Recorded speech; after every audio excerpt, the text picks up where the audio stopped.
Hello friends, welcome back to my channel. तो आजकल एक बहुत ही फेमस शो चल रहा है इंडियन टेलीविजन पे। उसका नाम है शार्क टैंक। ये शो इंडियन एंटरप्रेन्योर्स को प्रमोट करने के लिए बना गया है। जैसा कि आप देख सकते हैं कि ये कुछ सालों से काफी ज्यादा ट्रेंडिंग है। स्टार्टअप स्टार्टअप स्टार्टअप, काफी सारी स्टार्टअप्स यूनिकॉर्न भी बनी है। राइट, तो आज हम शार्क टैंक में जितने भी टर्म्स यूज किए गए हैं उनमें से कुछ ऐसे टर्म्स हैं जो सबको समझ नहीं आते हैं, तो वो टर्म्स मैं आज इस वीडियो में डिस्कस करूंगा। ये हमने पहले भी एफएमसीजी वीडियोस में डिस्कस किया गया है, तो आज हम इनको डिस्कस करते हैं। तो चलिए आइए, सबसे पहले हम बात करेंगे इक्विटी की। इक्विटी क्या होता है? Simply put, equity means shares. तो कंपनी के कुछ शेयर्स होंगे, तो हर एक शेयर को इक्विटी भी कहा जा सकता है। Buying equity means buying a stake in someone's company. जब आपका शार्क टैंक में एंटरप्रेन्योर आता है, वो शार्क को बोलता है कि मैं 10% अपना शेयर दूंगा, मुझे 1 लाख, 50 लाख, 1 करोड़ दे दो। ठीक है, तो शाह क्या कहता है कि हाँ, मुझे 5%, 10%, 15% स्टेक चाहिए आपकी कंपनी में। तो वो क्या कह रहा है, 5% इक्विटी मुझे चाहिए, 5% शेयर चाहिए। तो जब भी कंपनी का मुनाफा होगा तो उसका 15%, 10%, 5% जो भी इक्विटी है, तो उसका वो हकदार है। When the sharks invest in a company, they are essentially taking risk that the startup will grow and hence their invested money will multiply. आपका जो इन्वेस्टमेंट है उन स्टार्टअप्स में रिस्की भी हो सकता है, तो इसीलिए क्या होता है कि या तो पैसा मल्टीप्लाई होता है या फिर पूरा डूब भी सकता है शार्क्स का। तो इक्विटी हमने समझ ली, अब हम समझते हैं वैल्यूएशन। अब वैल्यूएशन होता क्या है? Valuation is the value of that particular company. अगर एंटरप्रेन्योर आता है, वो बोलता है कि 1 करोड़ मुझे दे दो, मैं अपनी कंपनी का 10% ओनरशिप आपको दे दूंगा, 10% शेयर दे दूंगा। तो ऐसे केस में कंपनी की वैल्यूएशन क्या हुई? कंपनी की वैल्यूएशन हुई, जैसे 10% के लिए 1 करोड़ है, तो 100% जो टोटल एग्जॉस्टिव जो पाई चार्ट अगर हम बात करते हैं तो 100% होता है। 100% का कितना होगा? 1 into 10, 10 करोड़। तो कंपनी की वैल्यूएशन हो गई 10 करोड़ इस एग्जाम्पल में। वैल्यूएशन के केस में दो इंपॉर्टेंट टर्म्स आती हैं, pre money valuation, post money valuation. Pre money valuation होता है जब आपका जो फंडिंग हुई है उससे पहले जो वैल्यूएशन है वो वैल्यू होती है, और पोस्ट मनी वैल्यूएशन होती है जो फंडिंग होने के बाद जो टोटल वैल्यू हुई वो होती है। तो इस केस में तो पोस्ट मनी वैल्यूएशन कितनी हो जाएगी? 10 crore. Right, pre money valuation कितनी होगी? 10 करोड़ माइनस 1 करोड़, बिकॉज 1 करोड़ अभी आया नहीं है शार्क से, वो आना है। तो 10 माइनस 1 वुड बी 9 करोड़। तो प्री मनी वैल्यूएशन हो गई 9 करोड़, पोस्ट मनी वैल्यूएशन हो गई 10 करोड़। इस केस में सबसे पहले हम एक डेफिनेशन समझ लेते हैं। Valuation is general process of determining the economic value of a whole business और अ कंपनी यूनिट। ये total worth of company determine करता है। ऑलराइट, हम एक एग्जांपल लेते हैं। लेट्स से इसी केस में जैसे कंपनी की वैल्यूएशन हमारी 10 करोड़ है, तो शार्क कहता है कि आपकी लास्ट ईयर की सेल कितनी है? एंटरप्रेन्योर कहता है मेरी लास्ट ईयर की सेल थी 2.5 crore, 2.5 CR, right, which is 1/4 of the company valuation right now. तो शार्क कहता है कि इतना अगर सेल है और एक्सपोनेंशियल ग्रोथ नहीं है, सेम अगर मैं पकड़ूं हर साल, तो मुझे 4 साल लगेंगे 10 करोड़ करने में। राइट, तो ये वैलिड रीजन भी हो सकता है। उस केस में वैल्यूएशन फ्लॉड है। या तो हो सकता है कंपनी, ये जो प्रोडक्ट है बहुत अच्छा है, एक्सपोनेंशियल ग्रोथ होगी, कभी ग्रोथ होगी 20% की, कभी ग्रोथ 50%, कभी 13, 50, कुछ भी परसेंटेज ग्रोथ हो सकती है। तो उस केस में 2-2.5 साल में भी ये 10 करोड़ अचीव हो सकता है।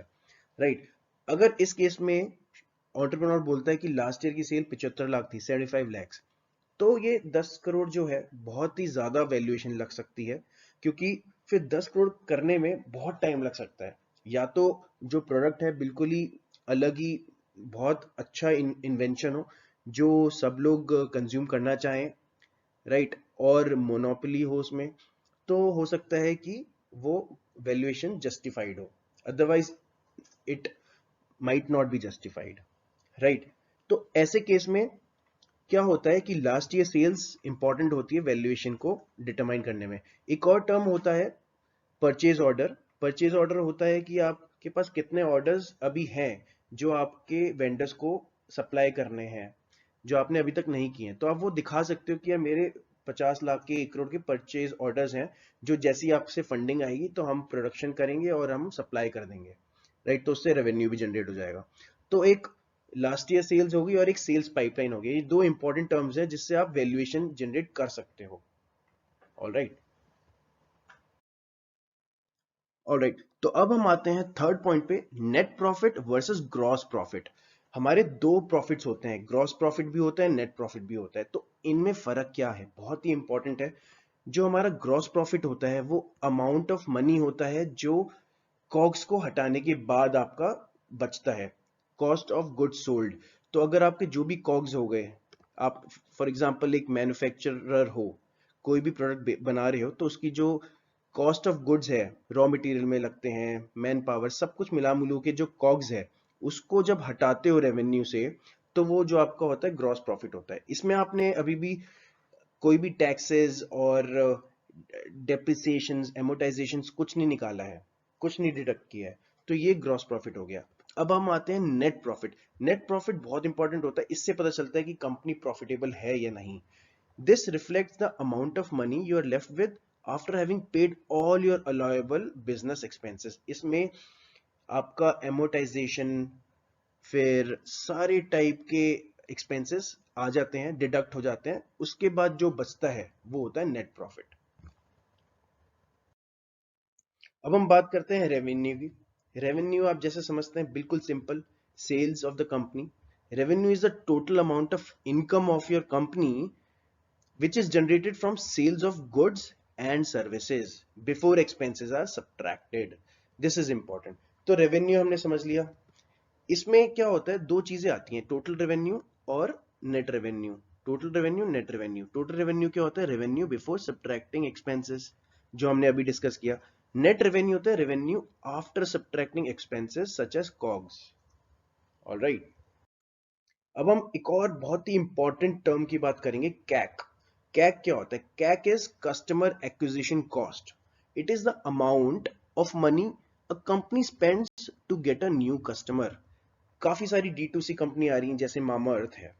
तो अब उनको कोई भी कस्टमर एक्वायर करना है, वो चाहते हैं कि नया कस्टमर आए, तो उसको एक्वायर करने के लिए क्या कॉस्ट लगेगा कंपनी को। तो वो एडवर्टाइजिंग करेगी, मार्केटिंग करेगी, बहुत चीजें करती है जिससे कि कस्टमर्स आए। ठीक है, तो उनको एक्वायर करने के लिए जो खर्चा होता है, तो उसका एक एवरेज निकलता है, वो होता है कैक। कैक बहुत इंपॉर्टेंट मैट्रिक्स है, इससे आप डिटरमाइन कर सकते हो कि बिजनेस कितना अच्छा रन हो रहा है। CAC is equal to total expenses divided by number of new customers acquired. All right, it helps to measure the return on investment of efforts to grow their clientele. इसमें cost associated होता है marketing से, advertising से, sales personal से।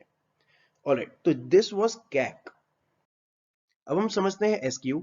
हमने जैसे पहले भी वीडियोस में समझा है कि एसक्यू क्या होता है। SQ is stock keeping unit. अगर हम एफएमसीजी कंपनीज की बात करते हैं, तो SQ is the lowest level article. For example Hindustan Unilever है, उसका कोई भी एक प्रोडक्ट है, उसका एक जो लोएस्ट लेवल होगा ना प्रोडक्ट का, वो एक एसक्यू है। ऑलराइट, अगर डव सोप है, उसके वेरिएंट्स हैं, उसके डव का ब्लू कलर भी आता है, अगर सोप रेड कलर भी सोप आता है, तो वो अलग अलग एसक्यू हैं। वो एक एसक्यू नहीं है, अलग अलग एसक्यू हैं। कलर से भी एसक्यू चेंज हो जाता है, अगर वो साइज छोटा बड़ा है तो वो भी अलग अलग एसक्यू हैं। ऑलराइट, तो generally sharks they ask the pictures how many SKUs do they sell. एक एंटरप्रेन्योर आया, उसने बोला कि मेरा एक बॉटल्स का बिजनेस है, राइट। तो उसमें कितने एसक्यूज हैं जो वो बेचता है, तो उसका मतलब है कितने एसक्यूज हैं।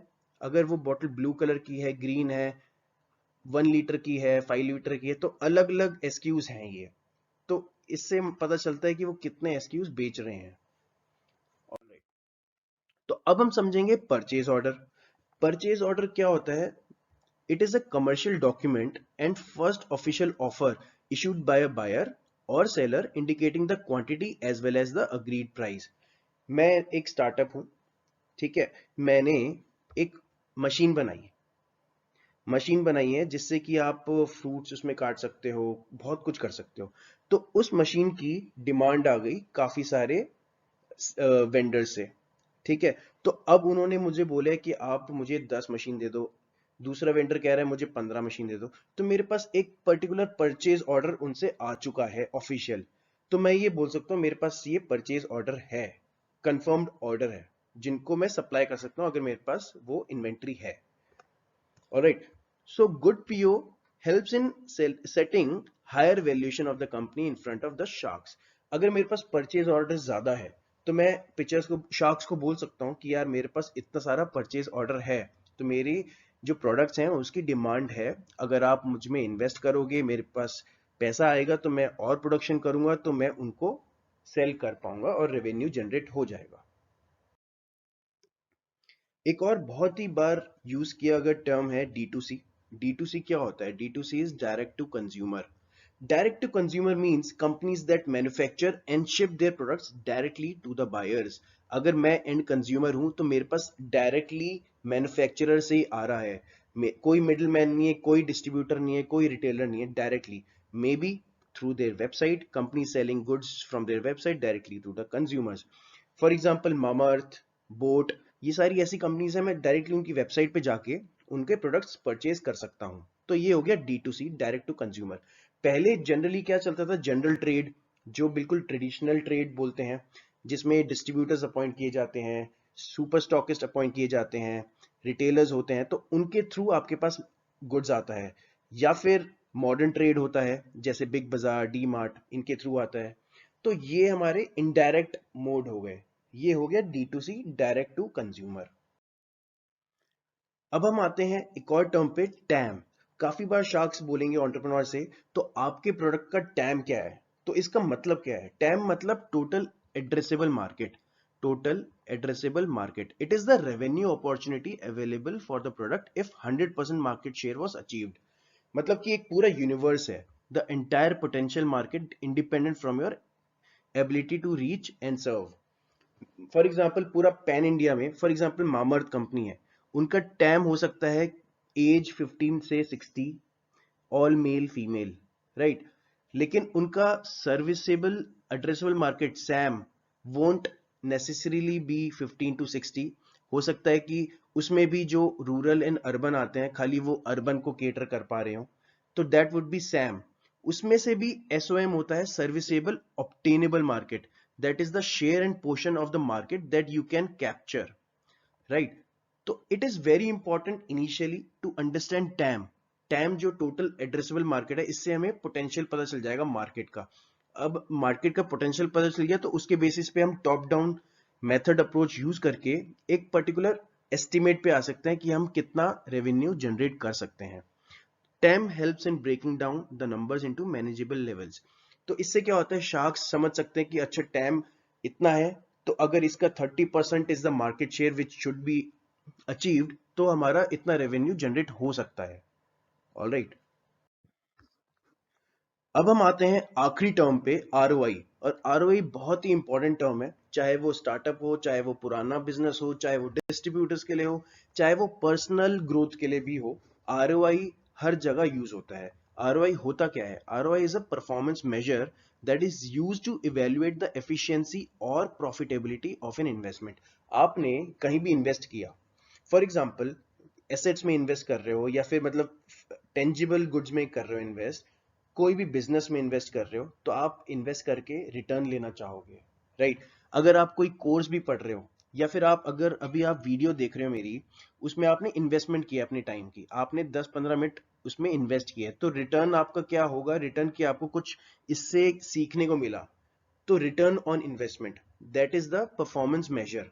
आप इससे वैल्यूएट करते हो कि आपने कुछ टाइम इन्वेस्ट किया या फिर पैसा इन्वेस्ट किया, तो उसका रिटर्न क्या है। इसका फॉर्मूला क्या होता है? Net investment gain, right. Net investment gain divided by cost of investment into 100। तो ये आपका पता चलता है कि बिजनेस का ROI क्या है, 10% है, 15% है, कितना आप रिटर्न पा रहे हो इन्वेस्टमेंट करने के बाद। ऑलराइट, ऑलराइट फ्रेंड्स, इस वीडियो में इतना ही था। अगर आपको ये वीडियो पसंद आया हो तो प्लीज लाइक कीजिए और शेयर करिए अपने फ्रेंड्स के साथ। अगर आप इस चैनल पे नए हैं तो सब्सक्राइब भी कीजिएगा। मैं इस चैनल पे एफएमसीजी स्पेस से रिलेटेड वीडियोस बनाता हूँ। एफएमसीजी सेल्समैन के लिए, मैनेजर्स के लिए बहुत ही इंपॉर्टेंट वीडियोस आएंगी। Thank you for watching.